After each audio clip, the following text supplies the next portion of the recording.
Oh yeah, hand over the key. Hand it over before I show you my crazy side this night. Tochi, please. The neighbors are looking. Let me just go inside. I said hand it over. Tochi, please. Let them look. Let the whole world see. You think because you bought this car, you have become the man of the house? You think you can drive past me and let the gate man look at me like a dog in the passenger seat? Give me the key. It is my money, Tochi. I worked for it. Your money? Ene? So because God blessed your pocket, your husband has become a nobody. You want to rub my poverty in my face? Oh yeah, hand over the key. Hand it over before I show you my crazy side this night. Tochi was shouting, his voice bloodshot, his body blocking the driver's side of a brand new SUV car his wife bought with her own hard-earned money. The engine was still hot. The smell of new leather was still fresh in the cool Lagos evening air. Anna's hand was shaking on her handbag. She had not eaten since morning. Her legs were heavy from the bank walk, but her own husband was treating her like a thief in her own house. Tochi, please, Anna whispered. The neighbors are looking. Let me just go inside. Let them look. Tochi backed at his wife, his chest heavy. Let the whole world see. You think because you bought this car, you have become the man of the house? You think you can drive past me and let the gatesman look at me like a dog in the passenger seat? Give me that key. It is my money. Tochi, I worked for it. Anna replied her husband. Slap. Woza. No, he didn't slap her face. He slapped the roof of the new car, the sound echoing through the estate like a gunshot. Your money? Eh? So because God bless your pocket small, your husband has become a nobody, right?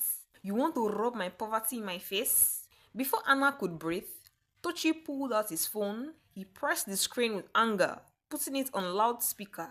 The voice that came through from the phone was sharp, old and full of bitterness. It was his mother, Tochi's mother. She didn't even say hello. She just started barking.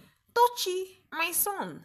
The old woman screamed from the phone. Is she still holding the key? I told you a woman who has money will always smell of pride. She would disrespect her husband. If she cannot give you that key to show she respects your head as the man of the house, pack your bag and leave that house this night.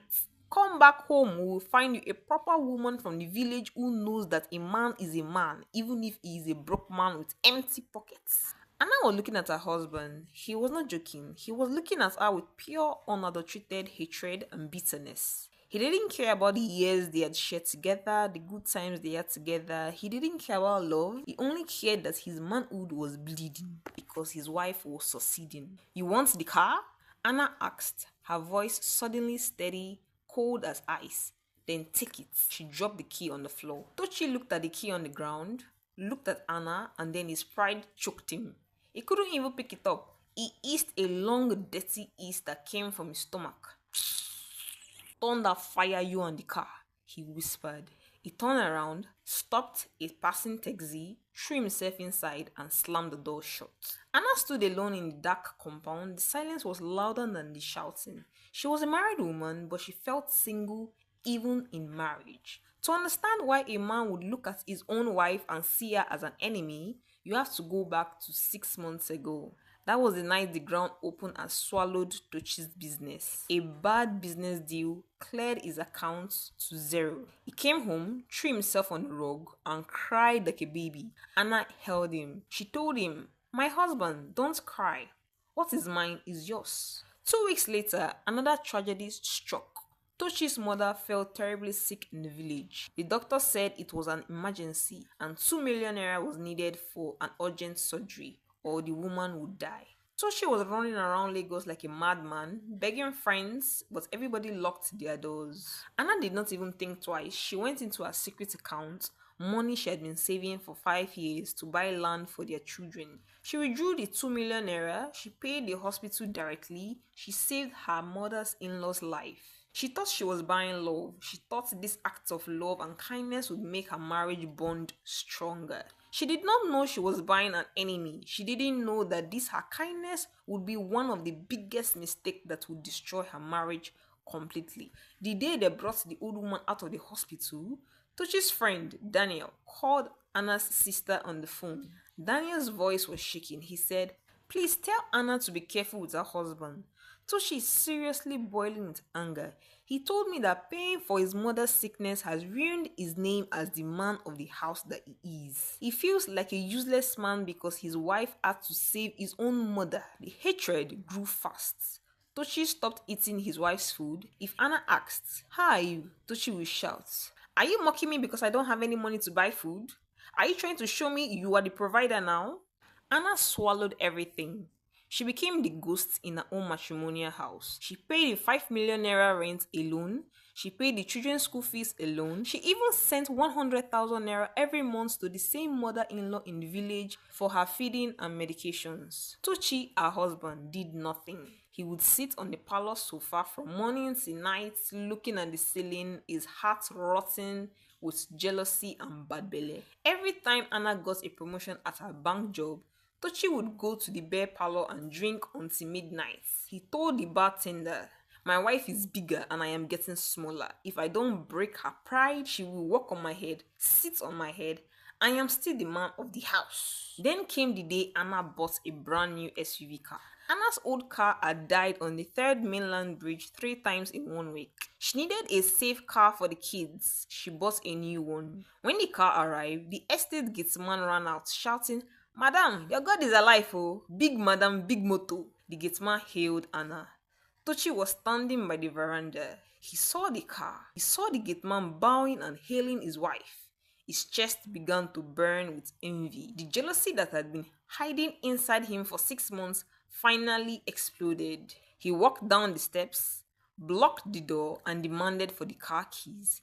And now he was gone in a taxi, leaving the key on the desk. The next morning, Anna's phone rang. It was her mother-in-law calling from the village. The old woman's voice was no longer weak from sickness. It was strong with malice. "Anna!" the old woman shouted. "Toshi is here with me. He has told me everything. You want to kill my son with your money? But God will judge you. Listen to me very well. If you want your husband back, you will drive that new car to the village this weekend. You will hand over the car's documents to Tochi in front of the village elders. You will kneel down and beg him for 7 days for insulting his manhood. If not, you are no longer a wife in his family," her mother-in-law said.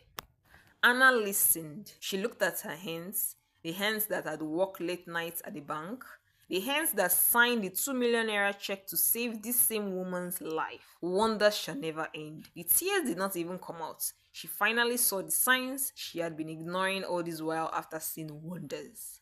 "Mama," Anna said, her voice dropping like a stone in a well, "tell your son to stay with you since he wants to be a child. You can breastfeed him again. The house rent is expiring next month and I am not renewing the rent. If he wants a wife he can oppress with poverty, go and buy one for him. But as for me and my children, we are gone. We are done with this marriage." Anna hung up the phone and blocked her mother-in-law's number. And for the first time in 6 months, Anna took a deep breath, smiled, and started a new car. 2 weeks after Anna blocked them, she did not pack out of the house. Why would she? She was the one who paid the 5 million naira rent with her own sweat. Instead, she changed the padlock of the big iron gate and the parlor door. She told the estate security man, "If you see my husband or anybody that looks like his mother, don't even open the gate for them. Call the police straight and flash me." But Tochi's mother, Mama Tochi, was not a woman to sleep in the village and fold her hands while her son was suffering. It was a Tuesday afternoon. Anna was at work when her phone rang. It was the estate gateman, his voice shaking like leaf.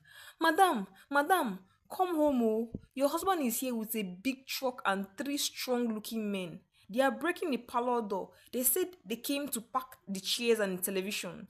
Anna's blood went hot.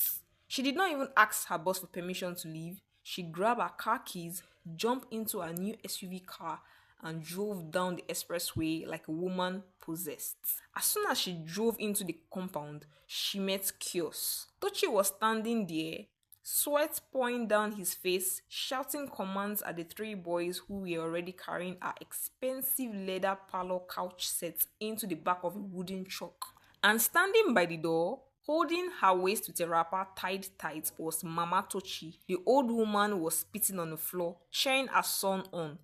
"Pack everything!" Mama Tochi screamed. Pack it. He is the man. Everything in this house belongs to my son. If she wants, let her call police. Anna jumped out of the car. Tochi, are you mad? In my own house? The chairs I bought with my own money? Is your head correct, so? Tochi turned around, his eyes wild with a strange kind of shame and anger. He didn't hide his head again. He shouted back, Your house? Because you pay the rent? Is it not my name that is on the tenancy agreement? Is it not Toshi Benson that signed the paper? Legally, this is my house, Anna. You cannot chase me out of my own house. If I cannot have the car, I will take down the house with me. Mama Tochi pointed her crooked finger at Anna's face. Yes, you this useless woman. You think you can use your money to buy my son's head? Look at her. Look at the witch that wants to starve my son because she's working in a bank. We will strip you naked and finish you. Anna did not argue. She didn't exchange words with them. She did not cry. The time for crying had passed. She walked straight to her car, opened the glove compartment, and brought out a thick brown envelope. She walked up to Tochi and slapped the papers against his chest. Read it, Anna said, her voice dead and flat. Read it, you this broke ass of a man. Tochi grabbed the papers, his hands shaking as his eyes scanned the text. The anger on his face turned into pure horror. His jaw dropped. He was shocked. What? What? What is this? Toshi stammered, his voice suddenly losing its power. What is there, my son? Mama Tochi asked, running forward, trying to look at the paper. What did she write in there? Anna looked at the three boys loading the truck and said, Come on, will you drop my chair down before the police comes now and lock you up for robbery? The boys looked at Tochi's face, saw the terror in his eyes, and immediately dropped the leather sofa on the concrete floor. Anna turned back to Tochi, looking at him with disgust. You think you are wise because your name is on the tenancy agreement? When the landlord wanted to sell his entire property 4 months ago because he needed money urgently, who do you think bought it? I didn't just pay 5 million naira for rent, Tochi. I bought the whole building from the landlord. The land registry papers are right there in your hands. Your name is on the old rent paper. Yes, but my name is on the certificate of occupancy. You are not a tenant anymore, Tochi. You are a trespasser. Tochi fell to his knees on the gravel, the paper scattered on the floor. He looked up at Anna, his chest heavy, but this time, it wasn't with pride. It was with the raw, painful realization that he had completely ruined his own life. Anna, please, Tochi begged, his voice cracking. I was angry. The devil entered me. I felt like nothing because I couldn't provide for you anymore. Every time I look at you, I saw my failure. Please do not do this to me. I have nowhere else to go. My business is completely gone. Mama Tochi saw her son on his knees and started shouting on top of her voice, clapping her hands against her lap. Ah! Abomination! Toshi, stand up! Don't beg this witch. Let us go to the village now. Toshi turned around and screamed at his own mother with tears in his eyes. Shut up, Mama! Shut up! You ruined me. You were the one telling me to show my power. Now look at me. I am a homeless man because of your bad advice. Anna watched the two of them tearing each other apart and exchanging unpleasant words to themselves. She didn't feel pity. She didn't feel anger. She just felt free. Completely free. Two police patrol vans pulled into the estate gates. Anna pointed at the truck and the broken door. Officer, Anna said clearly, lock them up. All of them. As they dragged Tochi and his shouting mother into the back of the police van, Anna walked inside her house, closed the door, and locked it. The man who wanted to break her pride had finally broken himself.